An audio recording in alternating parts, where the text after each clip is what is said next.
Na aula passada eu finalizei com essa parte de orbitais moleculares. Então, a gente viu aqui bem rápido, né, lembrando sobre ligante, antiligante, eu discuti um pouco a importância do antiligante, né, que é aquela questão de quando a gente tem, as ligações, principalmente as reações ocorrendo, via, ah, explicando-as pela teoria de ácidos e bases de Lewis, né, tem um doador de elétrons, um receptor, justamente o orbital antiligante é uma possibilidade de receber aí par de elétrons, por exemplo, porque é um espaço que não está ocupado. E aí eu fechei falando sobre simetria cilíndrica, né, no caso da ligação sigma, e o último exemplo que eu passei para vocês foi esse daqui, que é quando não possui simetria cilíndrica, né, em relação ao eixo da ligação, que aí é o nosso exemplo clássico lá, a ligação π, tá? E aí o que que tem que ter em mente? Quando eu tenho simetria cilíndrica, no caso da ligação sigma, né, aquela questão, tá aqui dentro,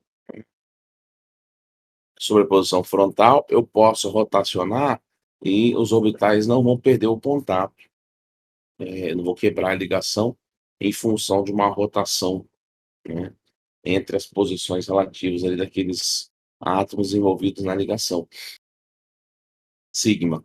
Por outro lado, se eu tiver uma ligação π, aí rotacionar em torno dessa ligação significa quebrar, né, a ligação, e aí, consequentemente, eu tenho uma rigidez maior associada às ligações π, que eu não observo nas ligações sigma, tá?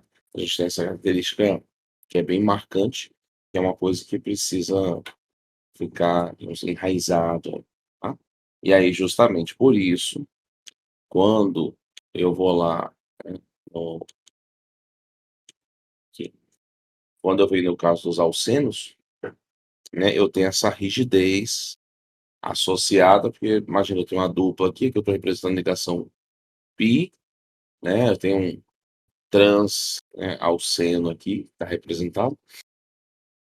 Então, nesse alceno aqui, com essa disposição, né, do tipo trans, para eu sair da trans, né, e chegar na cis, eu preciso aqui onde eles vão, os ligantes aqui, né, eu tenho os hidrogênios aqui do mesmo lado, né, as metilas do mesmo lado, nesse exemplo, né, no caso da cis, e aqui esse conjunto tem lados opostos.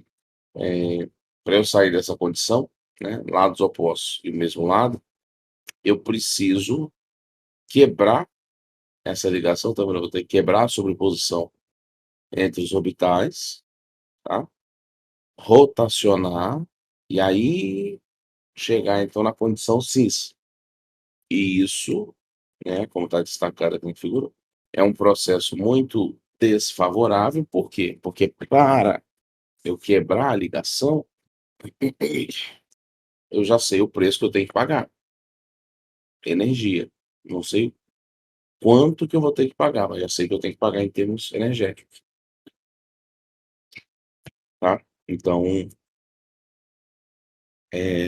para rotacionar, eu vou ter que quebrar essa sobreposição, e aí isso vai custar caro, diferente do que vai acontecer, nos alcanos, tá? A gente vai ver que, essa rotação é muito comum, porque eu não preciso quebrar a ligação sigma para dar origem, por exemplo, a uma conformação diferente, né, entre um confômero A e um B, tá? Que é o caso, tá destacando aqui, ó. O que que é um confômero? A gente vai ver isso melhor mais para frente, que a gente tem um tema só disso, mas já adiantando aqui, esse confômero é o que surge, por exemplo, quando eu tenho esse alcano aqui, ó, simples, né. Então aqui seria já falando um pouco da leitura dessas figuras com a visão tridimensional, seria um butano. Ah, por que que eu sei que é um butano? Por que que tem 4 carbonos aqui? Porque é um aqui, 2 aqui, 3, 4 aqui. Então, no caso do butano, o que que pode ocorrer, né, coloquei ele em solução. Ele, né, de uma forma muito facilitada, ele pode ficar alternando, né, a posição relativa dos ligantes aqui, porque eu estou rotacionando esse carbono em relação a esse carbono, tá. Então, vamos pensar o seguinte, aqui é a situação onde eu estou fixando esse carbono aqui, está mais para fora do plano, e estou rotacionando esse carbono aqui do fundo. Aí, é só pensar o seguinte, fixei esse, vou rotacionar esse. Aqui, né, essa metila e essa metila, nesse conforme aqui, elas não estão face a face, frente a frente, digamos assim. Então, e os ligantes estão, em uma posição relativa aí, um pouco mais distantes entre si. Aqui a distância mudou, mais para frente, como eu falei, a gente vai discutir a questão, os impactos energéticos disso, né. Aqui eu tenho uma rotação, tá vendo?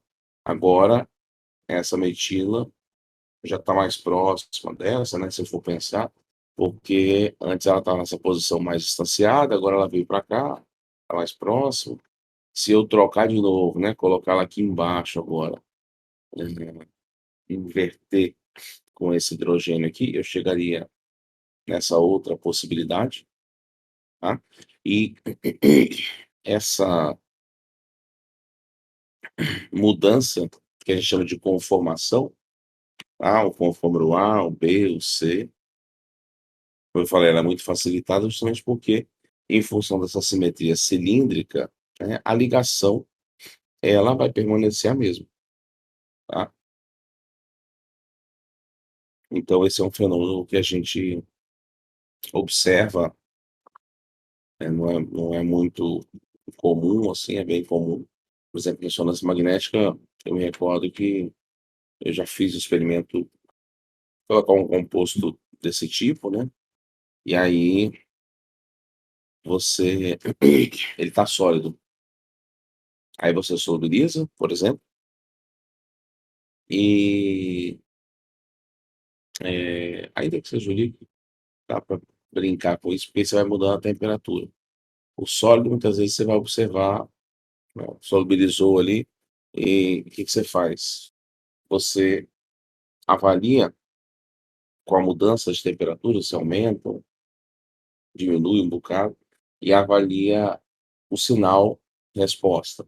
E é comum o sinal, né, ele caminhar no espectro, o sinal do carbono que está envolvido, principalmente esse carbono dessa da rotação, né, que está representando mais, fielmente as conformações, e você observa a mudança do sinal em função da temperatura. Por quê? Se aumenta a temperatura, eu vou fornecer mais energia para o sistema. Imagina que eu forneço energia em excesso, muita energia. Então, não vai fazer pouca diferença se ele está ocupando esse estado, esse, né, qual é o conforme aí. Por quê? Porque quando eu estou nessa condição, o eu tenho tanta energia no sistema, está sobrando, que para ele tanto faz, aí eu tenho uma resposta média. Porque já que tem demais, você vai ga pode ser que, essa condição aqui é menos energética que essa, falo: "Tá, mas se a diferença for pequena e tem muita energia no sistema, pode ser que na média você não vai observar muito, 2 sinais, um sinal daqui e um daqui", por exemplo. Aí o que que você faz? Você, por exemplo, vai baixando a temperatura agora.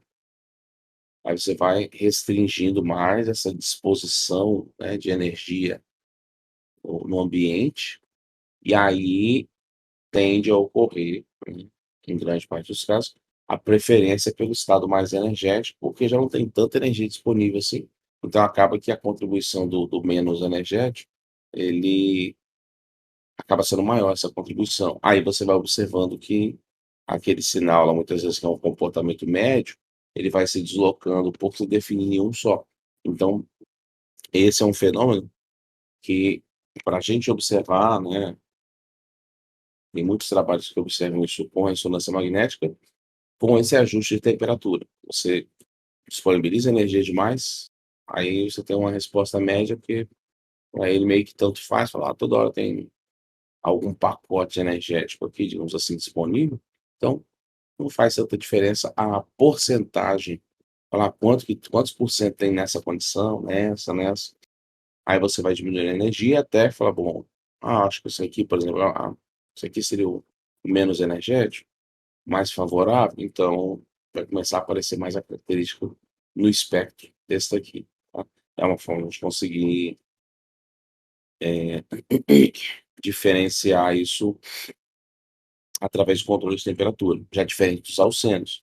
Se você está lá, por exemplo, você sintetizou e você quer checar se o seu produto, né, que você sintetizou, ele é cis ou trans, em geral você vai solubilizar e vai checar sem muito mistério, porque ele não vai ficar, em via de regra, né, o comportamento comum, ele não ficar convertendo aqui, uma hora tá cis, outra hora tá trans aqui, como se observa nas conformações com muito mais facilidade, no caso dos alcânions, tá, de ligação sigma. Então, em geral, o comportamento é esse, é daqui que nasce essa grande área lá que a gente vai ver, que é a parte de análise conformacional, os estereoisômeros, né, vamos passar por esse conceito aqui, grande parte do que a gente estuda aqui em orgânica 1. A justificativa nasce daí, tá certo? Bom, quais são os fatores que vão favorecer, eh, interação orbital? Essa é uma explicação bem clássica. Eu, quando prova presencial, geralmente é automático, assim, sempre alguma coisa desse slide aparece, né, sempre apareceu, porque é o que resume tudo que a gente veio discutindo até agora. Então, por exemplo, tudo que favorecer a interação orbital tende a levar ao quê? A uma condição de uma ligação mais forte. Então você tem 2 compostos, ou algumas posições, algumas ligações num composto. E aí se eu desenho, peço para você tentar justificar, falar assim: "Ó, procura aí para mim, me indica onde que é mais fácil quebrar, ou fornecer energia demais aqui para o sistema, onde é que tende a ser a primeira ligação a quebrar", né, ou seja, aquela que está mais instável. Então, quanto mais favorecida for a interação orbital, mais estável vai ser a ligação, ou seja, mais difícil de romper vai ser, tá. Primeira coisa, energias similares. Mas o que que são essas energias similares? Que vai estar relacionado com o restante, né, que os conceitos acabam, eh, entrando um no outro. É porque a energia similar, principalmente vai estar relacionada aqui com os orbitais com tamanhos similares, é porque pensa, eu tenho um orbital 1s, e eu vou fazer uma ligação sigma com outro 1s, né, se eu pensar nas minhas mãos aqui aproximadamente com o mesmo tamanho, percebo que eu vou ter uma sobreposição, tá, para formar uma condição ideal daquele cilindro da sobreposição, né, aquela sobreposição, não um cilindro perfeito, mas com uma característica, né, de simetria cilíndrica. Eu tenho aqui uma sobreposição vamos considerar que são tamanho iguais, considerar a condição ideal, que é uma sobreposição completa, tá. Vai um entrar no outro aqui e formar uma condição bem favorável. Agora, imagine que eu tenho algo assim, né, com esse tamanho, e um outro orbital, por exemplo, um S, que seria o menor, e aí eu tenho um 2s, que já é um pouco maior. Na hora que eu faço aqui, por exemplo, um S e 2s, que eu vou colocar a sobreposição, vai ter alguma coisa do 2s que não vai casar totalmente com o meu 1s. tá? E aí eles não vão se sobrepor por completo, ou seja, vai sobrar alguma coisa, porque os tamanhos são diferentes, um S é menor, o 2S maior, ou um S com 3S, aí a diferença aumenta mais ainda. Então, o que está sobrando não está contribuindo para eles se entrelaçarem da melhor maneira. Essa que seria a ideia, compreenderam? Então, as energias similares vão estar relacionadas a tamanhos similares dos orbitais, e quanto mais similar, né, for esse tamanho, menos diferença eu tenho entre os tamanhos orbitais, melhor vai ser a sobreposição, porque vai sobrar menos regiões não sobrepostas, tá certo? Sobreposição adequada, né? Então, a frontal, como a gente viu, ela é mais favorecida, né? Porque você tem, de novo, aí uma região de sobreposição mais efetiva do que se for a lateral, que vai formar ligação pi aí que naturalmente tende a ser mais fraca, tá? E a simetria apropriada é quando você tem a condição de, por exemplo, ali já tem uma indicação, né? O 2px não pode ser combinado com um 2py, um 2pz, porque aí você tem uma orientação, né? Em qual direção ali está orientado o orbital, estão orientados os orbitais envolvidos na ligação, e você tem uma direção, né, o ideal ali é que você tenha uma direção favorável para que haja essa sobreposição. O X com X, por exemplo, no caso do P ali, o Y com Y, o Z com Z, tá? Justamente porque nesse caso você tem a restrição deles serem ortogonais entre si, então você precisa ter a mesma direção ali para você ter uma sobreposição minimamente efetiva, tá? Favorecida ali, possível nesse caso. Então, esses são os fatores que justificam, né, o que ocorre com relação a ter uma ligação mais forte ou não. Por isso que esse slide é bem importante. Não sei se alguém está escrevendo alguma coisa, apareceu aqui para mim. Vamos ver. Apareceu aí, a gente discute. Ficou claro isso aí, pessoal? Alguma dúvida sobre essa questão de como esses efeitos influenciam na força da ligação?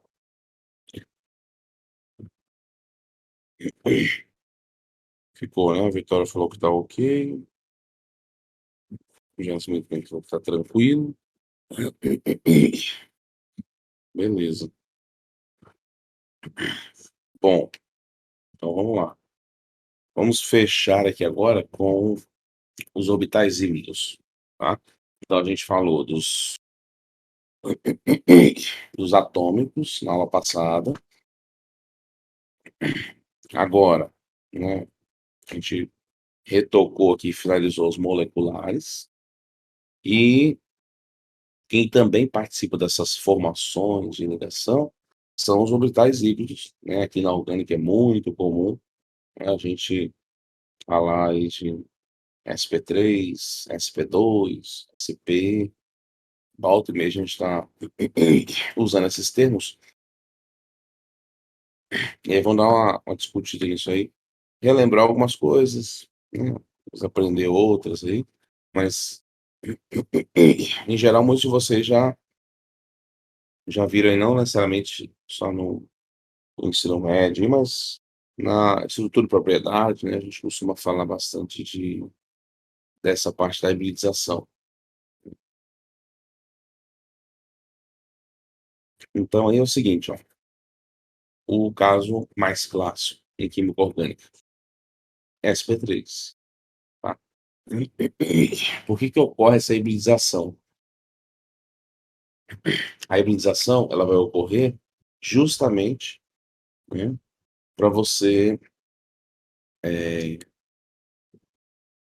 quando ocorre a expansão da capacidade do carbono, por exemplo, um exemplo mais clássico, de fazer as 4 ligações, que não faça a distribuição, né, dos elétrons ali, eu percebo que eu tenho um orbital S preenchido, um P que não está totalmente preenchido, mas quando eu vou dispor ali, para eu ter a ligação covalente simples, clássica, eu preciso utilizar orbitais semi-preenchidos, para que tenha só um elétron, e ele vai compartilhar e ocupar aquele espaço ali com o outro, né? Então aí que ocorre o que a gente chama da promoção, né, de um elétron S para um P lá, e aí você tem essa formação orbital P, e você tem essa formação da dessa ligação desse caráter híbrido do orbital. Quando a gente tem um sp3, perceba, o que é importante destacar aqui, talvez seja novo para alguns, para outros nem tanto. O sp3, ele tem a característica, toda vez que pensar em sp3, sp2, sp, esse número aqui é muito importante, porque esse índice, o número que aparece aqui, ele vai indicar quantos elétrons, desculpa, quantos orbitais P eu estou utilizando para formar esse orbital híbrido aqui, tá? Esse orbital híbrido não é mais nem o S, nem o P, tá? Ele é um sp3. Então, o 3 aqui me indica o seguinte, que esse orbital novo aqui, né, esse orbital que fruto dessa mistura, essa hibridização, ele tem 25% de característica de um S e 75%, ou seja, tem 4 orbitais envolvidos, 3 do tipo P e 1 do S. Então, um S em relação aos 4 totais significa 25%. 3 do P em relação aos 4 totais, né, 3 quartos, está representando aí 75%. Então, essa indicação aqui, né, eu tenho como já ilustrando a característica de que esse orbital híbrido, ele tem muito mais a cara, ele parece muito mais um P, tá, do que um S. A contribuição do S é de 25% só. Diferente quando eu chegar lá no SP, porque aí no SP é pau a pau, né? Eu tenho um S e um P. Consequentemente, é 50% de contribuição para cada um, tá? E no SP2 é a condição intermediária aqui, entre 25% do S e 50% do S, lá no caso do SP, né? Ali no meio do caminho, tá? Outra coisa importante, é essa questão do quanto que um orbital contribui, vai influenciar outras propriedades da molécula como um todo, que a gente vai discutir mais para frente. Então, se eu pensar aqui, ó, no sp3, outra coisa que é importante. Se eu pensar no etano, eu tenho esse carbono aqui, tá? Da esquerda, por exemplo. Aí ele está fazendo 3 ligações sigmas, né? Essas ligações tipo sigma aqui com o hidrogênio, e uma ligação sigma com outro carbono. Cada, ó, essa região aqui, esse orbital, esse e esse, ó, esses 4, eles são orbitais híbridos. Então, quando eu tenho um sp3, perceba, orbital é uma combinação linear, como a gente falou lá passado. Se eu estou juntando um S com 3 Ps, 4 orbitais, eu estou dando origem a quê? Se eu juntei 4 orbitais, eu, pensando nos atômicos, né, eu também vou ter 4 orbitais, como fruto disso, eu tenho 4 orbitais híbridos também. Então, quando eu falo assim, esse carbono aqui, a hibridização dele é sp3. Não é que ele tem só um híbrido sp3, não, ele tem 4. Porque lembra que eu falei que um orbital é do tipo sp3? Então, o que é um orbital do tipo sp3? É um orbital que tem a característica mais do P do que do S, e é aquele híbrido. Então, no fundo, isso aqui é um orbital sp3. Então, ó, eu tenho um aqui, esse é outro, outro e outro. Ou seja, eu tenho 4 orbitais do tipo sp3. É só lembrar que só você somar esses índices. Quantos orbitais você tem aqui para formar esse híbrido aqui? 3 mais 1, 4. Então, eu vou ter 4 orbitais desse tipo global aqui, 4 sp3, tá? Tá bom? Em geral, o que a gente vai observar nesses compostos orgânicos? Característica do carbono marcante. As ligações desse tipo aqui, ó, sigma, elas vão envolver que tipo de orbital? Esse, o híbrido. As ligações do tipo pi vão envolver quem? Um orbital puro, orbital atômico, que a gente chama de p puro, tá? Que é a da sobreposição lateral. Aqui eu tenho sobreposição frontal, frontal, frontal, frontal, dando origem a ligações do tipo sigma. Ligação sigma para nós vai envolver sempre aqui, em geral, que é o comum padrão. Ligação sigma vai envolver orbitais híbridos, tá? Então, eu tenho um SP, e aí meu carbono SP lá tem fazendo uma tripla. Daquela tripla ligação e mais uma ligação com hidrogênio, por exemplo. Na tripla ligação a gente vai ver, eu tenho, bom, um S e um P, 2 orbitais para formar o híbrido, então eu espero ter 2, né, orbitais híbridos do tipo SP. Um que vai participar da ligação sigma entre a tripla ligação ali, e um que vai participar da ligação sigma com o hidrogênio, né? Vou mostrar ali, vai ficar mais claro isso. Mas é só já para começar a plantar a semente aí na cabeça de vocês. Para quem não tinha visto isso, não tinha se atentado. Toda a ligação sigma, para nós aqui, pensando no carbono, tem nossa âncora aqui clássica em química orgânica. Essas ligações sigmas vão envolver quem? Orbitais híbridos. Então, o meu etano aqui, esse carbono é sp3. Eu já sei.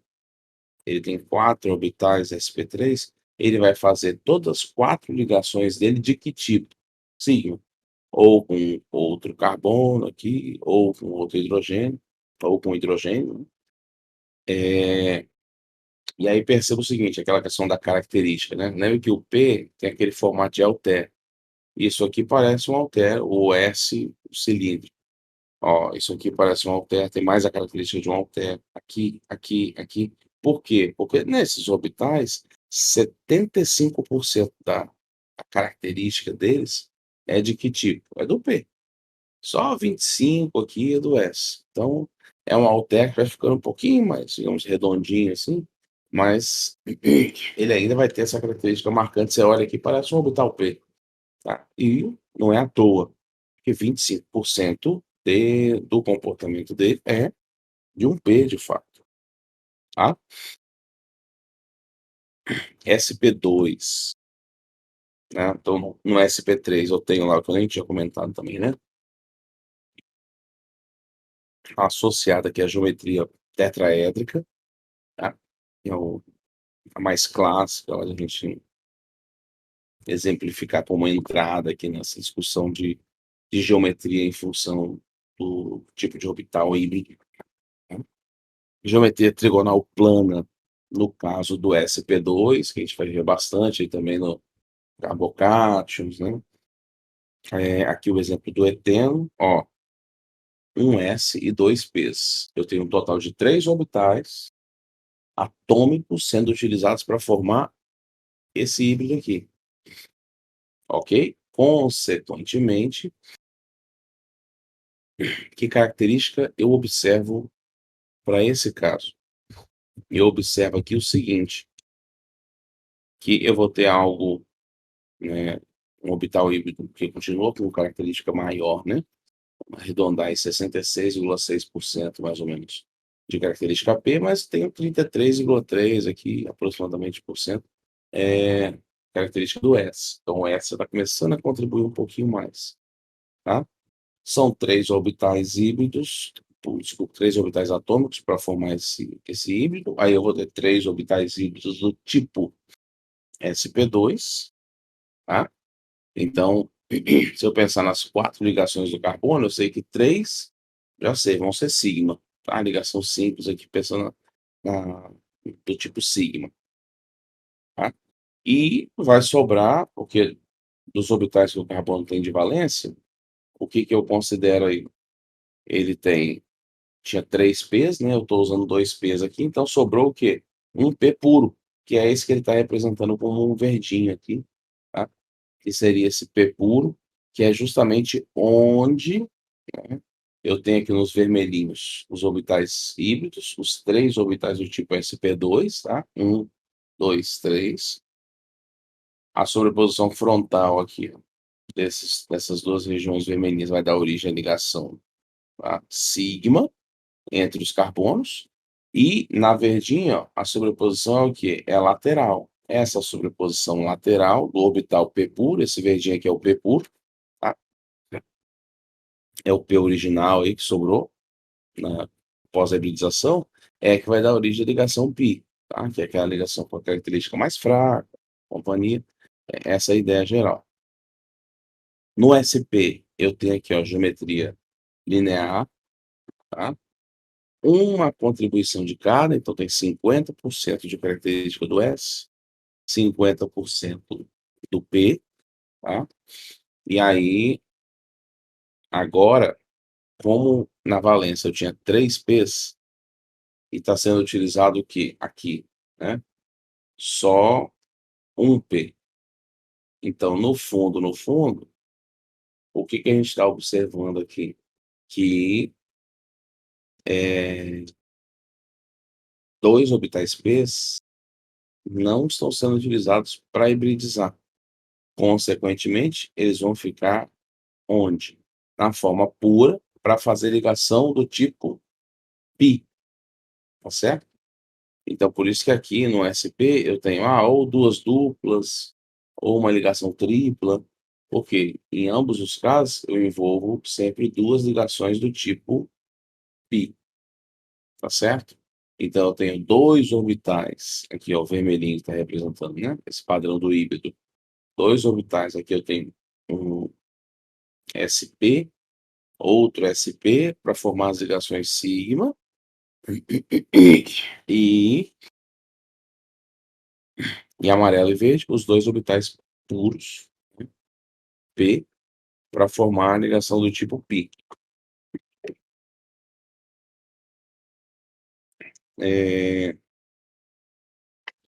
Bom, quais orbitais são utilizados pelo carbono ao fazer 3 ligações aqui? Aí você vai ter as condições diferentes do carbono de acordo com a estrutura, né? Se eu pensar com 3 ligações, por exemplo, são vários exemplos, né? Aquela pergunta inicial lá, eu tenho um carbono fazendo 3 ligações. Então, quais são as possibilidades de orbitais que eu tenho para um carbono que faz 3 ligações? Esse é o ponto-chave. Se eu tiver um CH3, eu tenho 3 ligações, tá? Ele vai hibridizar 3 orbitais, então isso aqui seria um sp2. Por quê? Quantas ligações sigmas eu vou ter aqui? Quantas ligações simples? 3, né? 3 ligações do tipo CH, tá certo? Então, eu vou utilizar o quê para fazer essas 3 ligações? Um orbital S, 2 P's, teria um sp2, e automaticamente eu teria um P puro, tá? Que é um não hibridizado vazio. Então, qual seria a hibridização de um CH3 aqui? sp2. Aí eu tenho aqui só a representação, as 3 ligações aqui, é a sobreposição do orbital híbrido sp2 do carbono com o S do hidrogênio, sp2 do carbono com S do hidrogênio, sp2 do carbono com S do hidrogênio, tá? E aqui o orbital P puro. visão lateral, visão de cima. Vou agora olhar o mapa de potencial eletrostático. Eu tenho essa distribuição aqui. Lembra que o azulzinho seria deficiência de elétrons, justamente porque esse composto é um cátion que tem carga positiva. Vamos pensar em outro exemplo de um carbono que faz 3 ligações. Ele poderia, ao invés de ter essa vacância, né, carga positiva, ele ter um elétron só. Aí ele seria o que a gente chama de um radical. No radical, ó, de novo, característica parecida, porque eu tenho 3 ligações simples aqui, que vão envolver um orbital S, 2 p, então isso aqui vai ser um sp2. E aí, se eu pergunto assim, por exemplo, esse elétron, né, desemparelhado, ele ocupa um orbital híbrido ou um orbital atômico? Ele ocupa um orbital, né, ele vai estar localizado em um orbital atômico, no p puro, tá? O híbrido aqui eu só vou ter 3 para formar as 3 ligações, tá certo? Característica similar à anterior. Então, o CH3 mais e o CH3 radical estão com a mesma hibridização aqui representada, tá certo? O mapa de potencial eletrostático mudou um pouco, porque eu já não estou naquela condição azul lá de deficiência total de elétrons, né? Eu tenho, mas tenho um só. Eu também não está vermelho, que, nossa, a densidade está altíssima, mas não está azul, que seria a região bem empobrecida de elétrons. E um outro caso, CH3 menos, eu continuo com 3 ligações, tá ok? Mas como que vai ficar agora a hibridização? Eu tenho 3 ligações e um par de elétrons. Nesse caso do par de elétrons, né, tem o octeto completo aqui, o que eu vou observar é que eu vou ter hibridização sp3, tá? Então eu tenho 4 orbitais de tipo sp3. O par de elétrons aqui, não ligante, vai estar ocupando também, né, ele vai ocupar, ele vai estar localizado em um orbital do tipo sp3. Por quê? Por causa desse fator aqui em cima. Porque quando você tem a distribuição tetraédrica, ela é muito favorável no aspecto de um distanciamento máximo entre os elétrons, tá? Então, por que que o tetraédrico, o sp3 é tão clássico?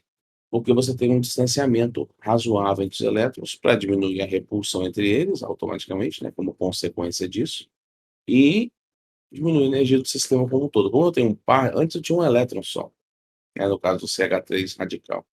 Agora eu tenho um par. No caso do par, preferencialmente, eu tenho essa disposição de orbital híbrido para chegar na condição de geometria tetraédrica e, com isso, minimizar quem? A repulsão. Tá ok? Essa que seria a condição favorável. Lá percebo que mudou um pouquinho o desenho agora, porque eu tenho já a disposição não mais trigonal plana, né, como era as anteriores, mas a tetraédrica aqui com o par de elétrons não ligantes ocupando uma dessas posições do tetraedro. Bom, né, aí percebo que eu estou colocando tetraedro, né, que foge um pouco, mas cadê a outra porção? É porque nessa representação só estão as ligações. Então, eu tenho aqui a geometria dessa molécula, né, discutindo aqui em termos de disposição dos elétrons, essa condição tetraedro, tá? Aqui eu tirei o par de elétrons, tá? Para representar só os átomos, então aí já está mudando um pouco a característica do que seria um tetraedro, eu tirei uma delas, e aí eu tenho mais essa característica aqui de uma pirâmide trigonal, né? Pensando só nos átomos, não na disposição, considerando os pares de elétrons. Bom, aqui o mapa de potencial eletrostático. eu já percebo aqui, ó, região bem vermelhinha, que é justamente o destaque maior para quem? Para onde eu tenho a concentração maior de elétrons, tá? Apesar de eu ter um par aqui, outro aqui, falar, mas por que que não ficou tão vermelho aqui embaixo? É porque esse par não ligante, né, ele tá em uma concentração de carga, porque aqui, perceba, eu tenho ligações. Apesar de eu ter o mesmo número de elétrons aqui, em relação a isso aqui, né, individualmente falando, eu tenho 2 aqui, 2, 2 e 2. Só que esses 2, as ligações, eles estão se espalhando na região entre os átomos. Esse daqui não, ele está confinado próximo ao carbono. Ele não tem um átomo vizinho para se espalhar, então é uma carga mais concentrada. Por isso que no mapa de potência eletrostática ela aparece em destaque maior. Tá certo? Essa que era a discussão ali que eu tinha pontuado. Aí o oxigênio nas ligações aí, na água, né, como que ele está disposto? Eu tenho um ângulo, né, experimental aí de 104,5 graus, no caso do oxigênio da água. E aí, o clássico para um tetraedro seria 109,5, né, que a gente vai ver muito esse padrão aí. E aí perceba, olha aqui, ó, 104,5 entre as ligações OH, tá? E aí fala, bom, eu tenho aqui um oxigênio, né? Esse oxigênio, ele vai ter hibridização sp3, então eu tenho 4 orbitais do tipo sp3 aqui, e tem uma característica interessante que mudou aqui, que é o seguinte, é essa pergunta aqui, ó, que eu vou fechar com ela, tá? Aí depois eu vou deixar algumas ponderações, algumas para vocês refletirem, né? A gente, na próxima aula, que é essa semana ainda, que é o único garantido que a gente tem, que é remoto, né? Eu já respondo, porque são perguntas de cunho só teórico. Pensando na espera para definir aí se a gente desenha ou não, né, as moléculas ao vivo. Na semana que vem, caso volte presencial. Se o número de elétrons, né, no orbital sp3, que participa da ligação aqui, ele é o mesmo do sp3 que não participa, por que que a repulsão é mais significativa quando você leva em conta os elétrons não ligantes? Aí falou, bom, peraí, eu preciso entender a pergunta. Vamos mostrar o desenho. Quantos elétrons estão envolvidos em ligação aqui? 4, né? 2 e 2. Todos os orbitais aqui do tipo sp3. Então aqui eu tenho 4 sp3 ocupando orbitais sp3 envolvidos em ligações e 4 não ligantes. Só que se o ângulo é 104,5, e está fugindo lá do tetraedro clássico, que seria 109,5, significa que esses dois estão induzindo esse ângulo, né, relativo aqui das ligações OH, a encurtar, a diminuir em relação ao 109,5, seria o padrão lá para o tetraedro, está apertando mais. Só que a questão, o questionamento é, se aqui tem 2, 4 e aqui tem 4, por que que não está por igual, né, dividido? Que diferença que eu tenho aqui? O segredo é justamente aquilo que eu tinha comentado com vocês já, que é a questão,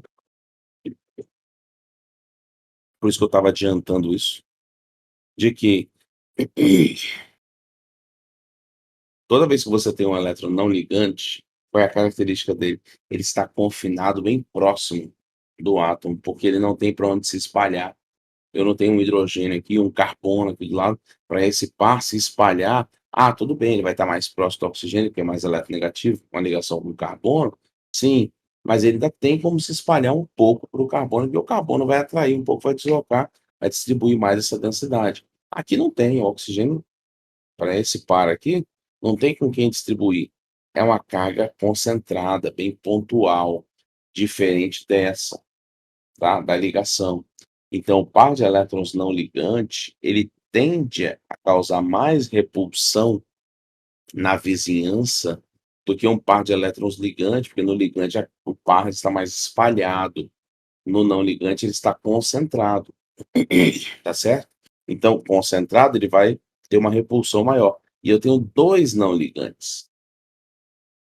Então, esses 2 não ligantes que estão confinados no oxigênio, eles vão exercer uma repulsão bem mais significativa do que o ligante, razoavelmente mais significativa, de modo que eu fuja um pouco do 109,5 e estou em uma condição mais apertada. Por quê? Porque eu tenho uma pressão, né, no caso não é uma pressão em si, fisicamente falando, mas a repulsão maior entre esse par e esse par não ligante, né, então eles vão exercer uma repulsão maior em relação a o que ocorre entre os OHs, e aí falou, bom, esse par repele esse, mas esse par aqui e esse aqui estão repelindo com mais força.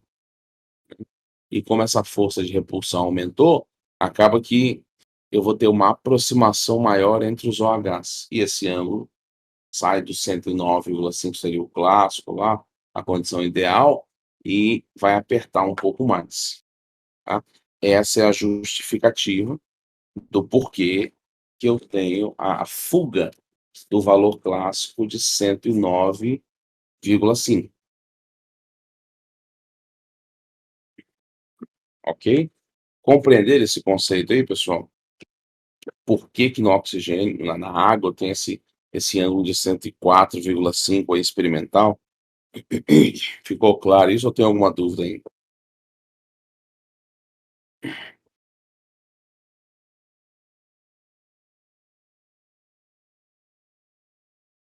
Ficou claro? Você me colocou aqui. O Ian falou que tá tranquilo, o Gabriel também, então, beleza. Aqui era essa pergunta, né? Aqui tem um exemplo da amônia, o amônio também. Eu vou só colocar aqui, semear a ideia, tá? Aí na próxima aula a gente segmenta isso melhor, mas percebam o seguinte: qual é a discussão que a gente vai começar na próxima aula, tá bom?